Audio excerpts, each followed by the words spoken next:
What do you think, boys? Pretty good effort by the Bombers today. Just when we get up, before we get onto that, from McGregor Portables for around the grounds, North Melbourne 41 to Melbourne 16. So another one wrong. Another upset brewing there, which is great. But yeah, let's talk about this game. Well coached, John Worsfold. Won't be in the best players, but gee, they coached well. They had Hartley on Kennedy. Hurley was playing off, and Hurley was one of the better players on the ground with 26 disposals. He had Collier on Gaff. He really put some heat into Mitchell early. I think all the players had an intent to make sure Mitchell knew that he was going to play a game. And yeah, the Webb, I think the fact that he had Dano, Hooker, all those players with speed, it didn't allow Yo, McGovern or Barras to come off and play their natural game in intercepting. So well coached. But the players delivered the plan, Dal. They were absolutely outstanding, with Merritt having another 37 as well. He's a genuine star, Zach Merritt. His ball use is in the top 2 to 3 for mine in the league. Where's he in Brownlow voting? He's got to be up there. He'd have to be right up there. And the only time you'd probably question is, do they win enough games? But he's been fantastic for a long period of time. Now. And I just want to repeat this stat for you. The West Coast Eagles give up 4 extra goals when they play away from home. They kick about the same amount. They kick about 93 to 95. Today they've kicked 64. So they're about 30 down on scores for themselves, but they give up 4 extra.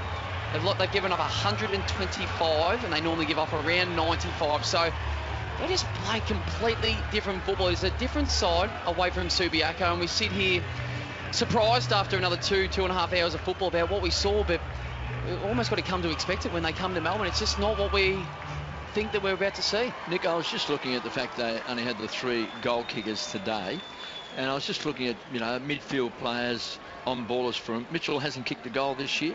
Yep. Gaff has kicked 3. Sheed has kicked 3.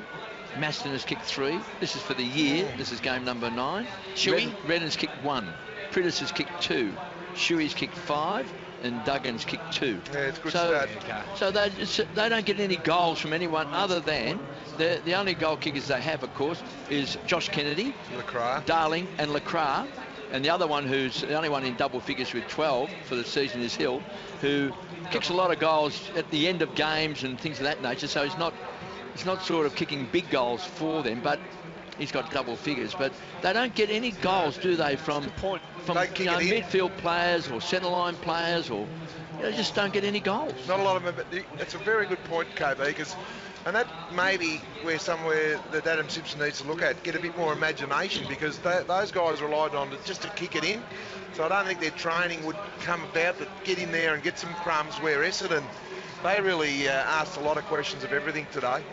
And you're right, KB, very predictable. I wonder if one of the reasons for this predictability with their forward line about who kicks the goals, because you train at Subiaco, you play at Subiaco, and the ground is so long that it is a really long distance and an extra 20-25 metres every time you go forward. So it is hard for their midfield to get into scoring positions. So sometimes, and I know tactically over the years... Back to Mummy's umbrella. Yeah, you kick it into the forwards and then you set up defensively, which means you don't contribute a lot on the scoreboard when you need it. And you need it when you're under pressure. You need people to help out in different ways. You can't just rely on Kennedy and Darling every single time you go forward. But that's the only explanation I can think of at this stage, KB, because they do it really well over there, which is surprising, but they don't do it here either. But a lot of those boys get 30 possessions on a regular basis. Yeah. I don't understand, if you're getting 30 possessions every week, that you can't get at least 1 or 2 goals a week when you're getting centre as well, so much real of the ball. Positions. Anyway, that's a weakness for them. We've got a bit of time to talk about it, but let's talk about the winners and get down to the winner. They'll be pretty stoked down there, I reckon. Brett Anderson's been on the boundary today for actionvictoria.com.au, and he's down in the Essendon camp, BA. They are quite a happy group in here, but it's also quite restrained too for a team who's just knocked over, well, I guess one of the premiership favourites. We would have put West Coast in that at the start of the year, and some of their form's been quite good, but to beat them by 10 goals, they only won the second half by 6 points, but it was a pretty workmanlike effort in the end by the Bombers, and they certainly blew them out of the water in the first half. Just waiting for the last strugglers to get in.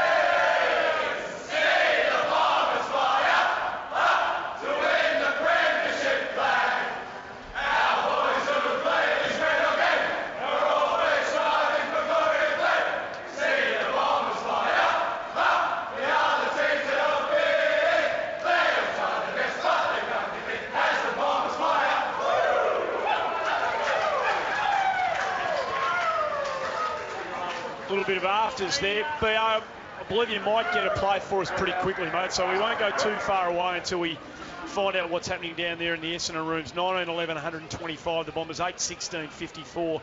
It's really easy to keep focusing on West Coast and talk about their form away from Perth, and it will always follow them until they can sort of break that nexus. But we should spend most of the post-game today talking about the winners. No doubt. You two were talking about the way they set up and the way they balance their inside and outside today. Del, you were mentioning that. They got a total contribution today. Their bigs, their smalls, their backs. They didn't rely on any one part of the ground to get them over the line today. Even Stewart, who was there, absolutely. He was the only player that didn't have double possession, so he had 9. But what he did, he forced Yo and McGovern to defend. So he was there all day to make sure that they didn't come off and get intercepts. So I'll have a look at the stat in a minute, how many times West Coast get intercept marks. I think it's an average of about 16. I can't remember them taking too many, probably a couple, but I'll have a look at it. But that again is really good coaching, because John Worsfold knew that was their strength.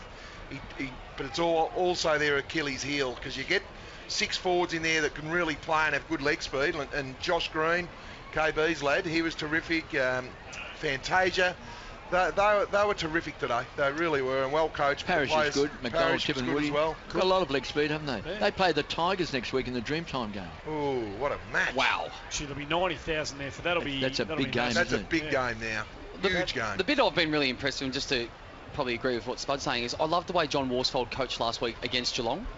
Shut down Selwood, shut down Dangerfield. And if any of those other midfielders can beat us, then good luck to them. And they roll the Cats. They come here 7 days later, and they do a similar thing. They realise where their strengths were and where their weaknesses were. And their strength was having multiple guys that could go through the midfield. They shut down the opposition's most dangerous. Gaff wasn't what he has been. Mitchell wasn't what he usually has been. Yo. How groundbreaking was that, putting a tagger on one of their better players? It's amazing what happens. We'll continue to the have game this. Never surprises. We'll continue Keeps to on have this surprising, doesn't it? Conversation around the ground from McGregor Portables North, 6642, Melbourne 2517. Let's get back down to the Bombers' rooms, where Brett Anderson's standing by with a very, very fine footballer. Thanks, boys. Got Dyson Apple. Dice, obviously a fantastic win today. Firstly, how's the hand? It's got a bit of blood there. What happened during the week? Yeah, look, no, she was a bit of a mishap last week, just in the kitchen. Smashed a plate on the bench and jabbed it right through the hand. So we got through all right. There's a bit of claret about at the moment, but all good. Mate, you seem to put a lot of pressure on West Coast today, not only through midfield, but especially their backs. Your small forwards were outstanding. Was that a key plan going into today? Yeah, look, I think that was our main focus throughout the week, was just pressure right across the board. So I think it was consistent right throughout the day. Forward pressure's been outstanding right throughout the whole year. I feel we really picked up in the midfield today, and our backs were really sturdy throughout the day as well. So right across the board, just a consistent effort. Well done, Dyson. Outstanding game, contribution from the whole team, and more in particular your forward line. I know your midfield and your defence, but you had dangerous forwards all day, and what that actually helped, you took away their strength in their intercept marking. So even young Stewart had an impact. Obviously, Denner kicking 5, Hooker, Green, Fantasia in there, Darcy Parrish. So you really had an intent on making sure the West Coast Eagles defenders actually defended. Yeah, no doubt. I think that's been their biggest strength this year. The likes of McGovern, Yo, just chopping off across half back. So I feel we gave our forwards some really good one-on-one opportunities. We used the shorts when we could, tried to hit them up and drag them out as much as we could. And there were a number of goals kicked over the back as well. So I feel we were quite smart with our ball movement. So that worked really well. Yep, Nick Dalsano here. Congratulations on your performance in the win today. I'm interested in you as a leader and how you guys work within the playing group. And we sometimes laugh at Goddard and how angry he gets, and that's why we also love him, because he's such a competitor. But I just wouldn't mind your take, particularly on that last quarter. We gave away a couple of free kicks, one for whacking Mitchell and the second one for dragging someone down behind play, which both resulted in goals. And I know the game was over, and that's why I guess I'm interested in how you handle it. Is that worth a conversation? Is he the sort of person that you can do that with, or do you just sometimes need a cop that's BJ being BJ? Oh, look, BJ, that's the way he goes about it. He's always toeing the line, and he's very, I guess, assertive on his playing group, and that's the way we love him. We love that style. But, obviously, giving away a couple of free kicks, that's not on. So, obviously happy to have a word. But, look, he really does that. He's a fantastic leader. And I think when you talk about our leadership, we've got a really good balance throughout the group of young and old and different styles. So it makes my job a hell of a lot easier. In regards to your job, how do you go about getting consistency? It seems like it's a season not only for the Bombers, but probably across the board. It's so even and it's so hard to stay consistent. What's your main messages to the boys each week to say, hey, we need to turn up ready to play? Yeah, look, it's I guess we're really building over this period. We're getting that continuity and chemistry playing together again. So I guess my main message is just your real intent and your effort on the training track. It's the only way to improve. So we've had some quality sessions throughout the week, and it's just repetition of the basics. And look, it's starting to show out. Dyson, Kevin Bartlett, last year, you didn't play last year. Zach Merritt played and won the best and fairest, and you're back playing with him this year. He's had another 37 possessions today. Are you surprised how good he is? No, look, to be honest, KB, I'm really not surprised. The way he works on his game is like no other I've seen before. So everything that comes his way is well deserved. And look, he's constantly looking at ways to get better and better. So he's been super consistent and another good one today. I know we're going to let you go, mate. Get into the meeting. Congratulations, outstanding performance. Thanks for joining us. Good on you guys. Cheers. Dyson Neville down there with Brett Anderson. He's just speaks well, doesn't he? Doesn't he? Just slipped comfortably into that position. He speaks really well, but he still speaks like he's one of the boys, which I love about him. He's very laid back, uses some traditional cliches. He's a bit old school in the way that he presents to the boys. But I love that about it, and they love him, and that's the main thing. You've got the backing of the boys, and you're playing good footy. But he's right. He's got a good, he's got Watson there, he's got BJ, and he's got the youngster, so he's got a good mixture. He's right in the hitting zone of where you want to be. He's got the respect of the older guys, and the young players love him.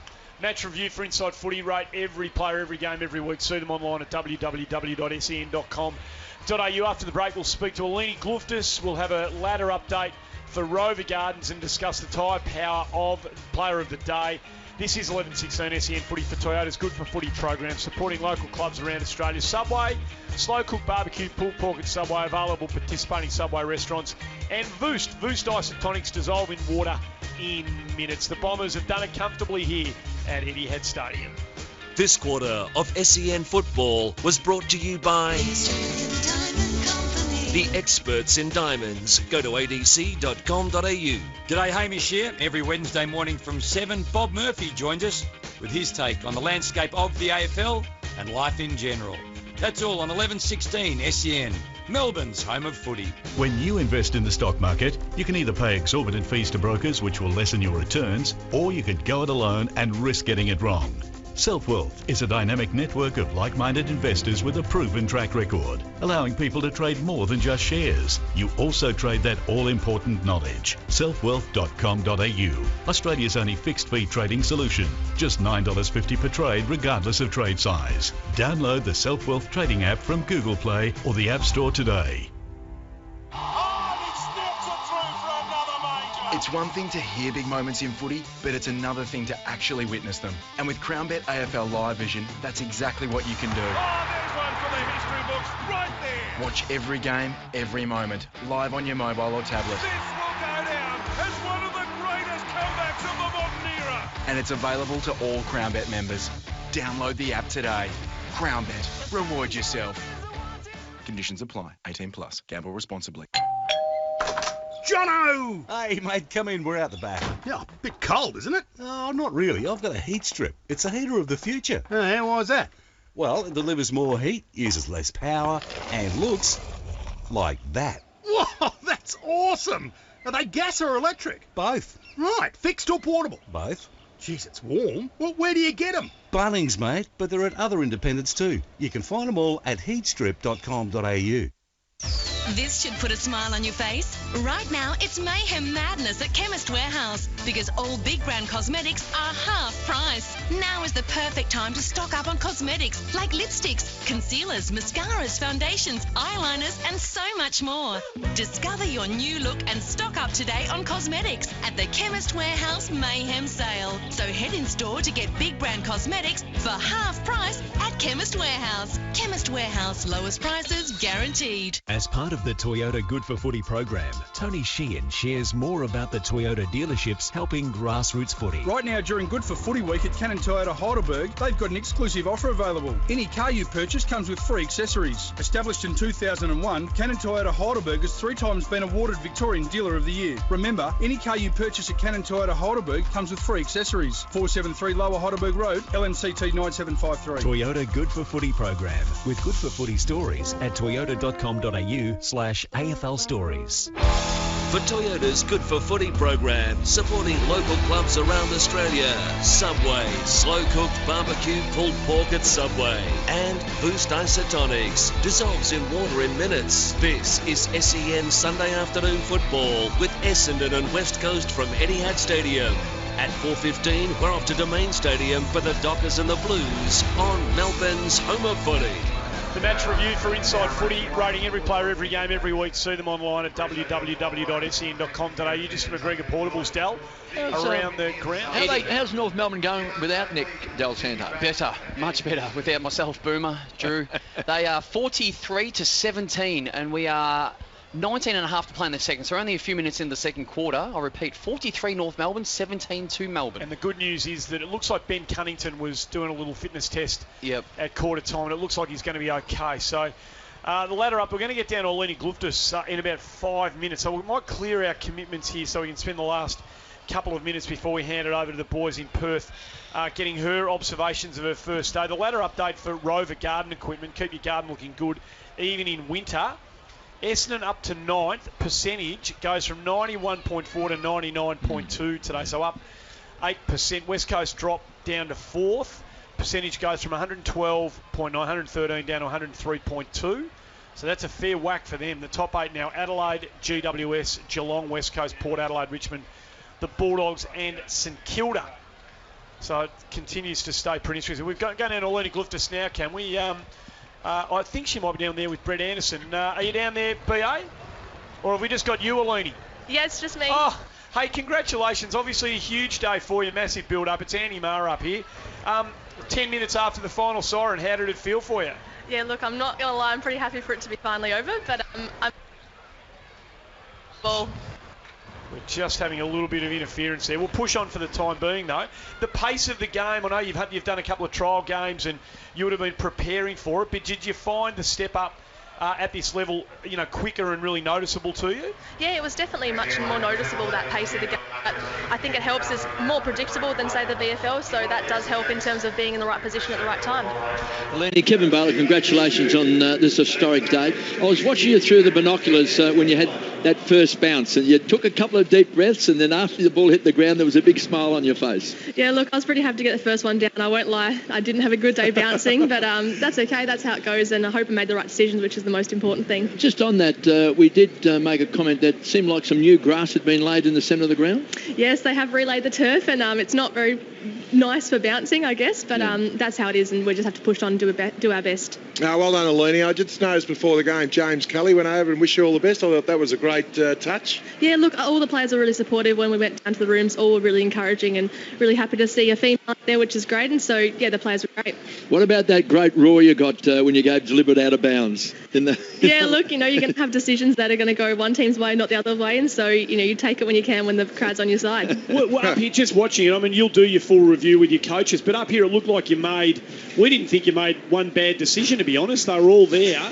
Did you get any sort of feedback at half-time as to how you'd gone in the first half? Well, look, I think decisionally, Hayden, our coach, was all three of us.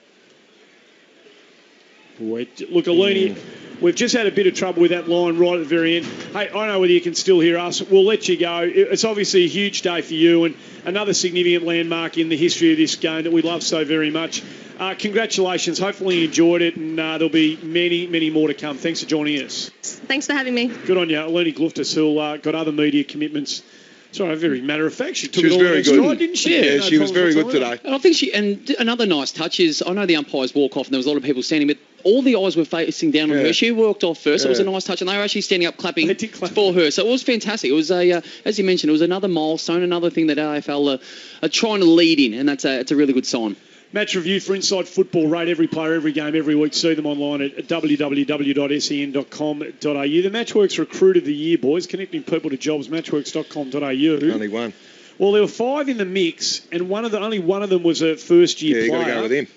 He probably gets the nod, doesn't he? No, he does. And look, at all due respect to the guys that come from other clubs, but it was... And when you have an impact such as him, McGrath, the boy from Brighton Grammar, he's had 21 disposals, uses the ball so well, 85% by foot, so, yeah, he's just a ready-made beauty. He's a ripper. Dell, every time he gets the footy, he cuts straight away. He very rarely gets the footy and keeps running on the line that he receives. Which is interesting because he's so naturally fast and he's got an athletic background. So you would have thought, he can just go straight lines. He's got great agility. And it's something that he would have just, I think, picked up as a junior, that he just gets the ball. And it's hard to tackle guys that run fast anyway, but let alone when they're cutting left or right. But you're right, and we touched on it during the call. He's never out of his depth. The game goes on around him very quickly, but he goes at his own pace. And sometimes with skills, it's based on how much pressure you're under. He puts himself under no pressure because of his footwork and gets himself in a great position. So he deserves everything he gets. He's a great kid. Around the ground, some McGregor Portables repeating no late change, Fremantle v Carlton. That's where we'll be going in about 4 minutes' time. What's going on at the MCG? We have 17 minutes to play in the second quarter. The D's have kicked a couple there to 29 points. North Melbourne at 43. So that makes it a margin of 14 points. As I think, is that Pill Higgins about to have a shot? Well, he got hit behind the ear. Well, it's a big target. Big target. They shouldn't give him a free kick. No, because it's accidental. If you bump him in the head, it's always going to... Well, it's so big. Yeah, it's not. I'm with. It's Bernie Vincent's giving away the free kick. I think. I know Frost. It was Frost, but geez, when your head's that big, how are you going to get out of the way of it? Well, exactly right. It's. I hope he pays land tax for it. Yeah, takes up a lot of oxygen. Own postcode that Bill. The SEN Tyre Power Player of the Day. This week's Tyre Power dealer of the week is Tyre Power Sunbury. Head down to Tyre Power Sunbury, where Frank and Jeremy will look after you. Who's got the duties today? The 3, 2, 1. I'll do it. I had him at half time, so I'll go again. I've got Zarakis with 1 vote. Yeah. He had 31. His best game for a long, long time. Yeah. He's been fantastic. I gave 2 votes to Joey Danaher, and I'm squeezing out. I'm going to make an apology for Hurley because I think he was fantastic. But Joey Danaher was the difference up forward. And then our number 1 man, Zach Merritt again. If anyone else deserves... Hurley never got a look in. Well, no, he came 4th, Spud. Yeah, but he got 26. He had 7 interceptions. It's not about possession, Spud. I know, it wasn't. No, I was just saying he actually defended. Yeah, I know. Like a defender should. Yeah, but he didn't have to defend. If he had to defend, I would have got him in there. What's he going to do? More, Spud. But no, Zach Merritt deserves the 3 again. We spoke about his matchup from the very start with Jack Redden. Jack Redden, just to give you a comparison, had 8 touches, 4 kicks, 4 handballs, and his direct opponent, Zach Merritt's had 21 kicks, 16 handballs. So, apologise to the Hurley family if you're driving home. But you're close, mate. Gee, my young lad played well today, Michael. He's got to be in the best 1 or 2.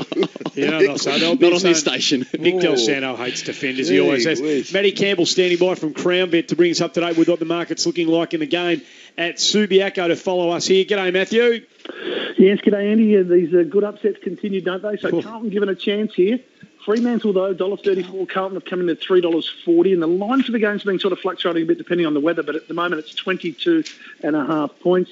In the margins, 1 to 39, Freo $1.90, Carlton $3.65, and 40 plus. Freo's actually come into $3.30, so some punters thinking they're going to have it easy. Carlton $34.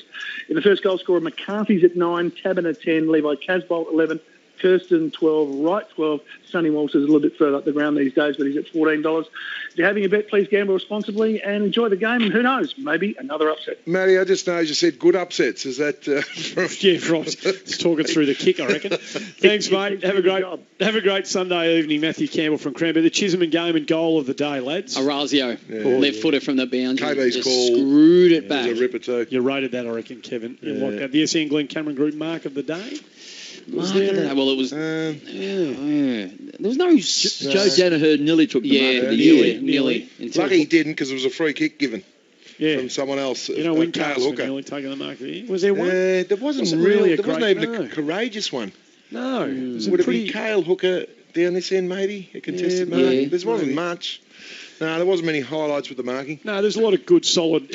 Nothing spectacular for the Glen Cameron group today. There was about 230 between them, and none of them any good. Quick update from. Well, Hurley took 14, so he gets one it, of doesn't those. he? There you go. Oh no, Dell reckons they're all easy marks. He only took 14. Update Dell as for a defender, wasn't too bad. For McGregor. He got a vote when he got best on ground. Well, the umpires are just saying, will he get 3 or 2? Down, I'm led to believe downstairs, but Dell thought that he repelled probably 20 attacks from West Coast and brought it back the other day, and he used the ball. Let it go, Spud. For McGregor Porter was around the grounds. Jack Viney's just kicked his first. What's he going to do? North Melbourne are 6 goals, 8:44 to Melbourne 5 goals, 5:35. Thanks to BA downstairs, to Ross Flegel out the back, and to Pistol pushing the buttons here back in the studio. Thanks to you, Dashing Darren Park, and thanks to you boys here. It's been a good day for the West Coast. Great call, boys. Crossing over to Subi next, Freo. How's the web, KB?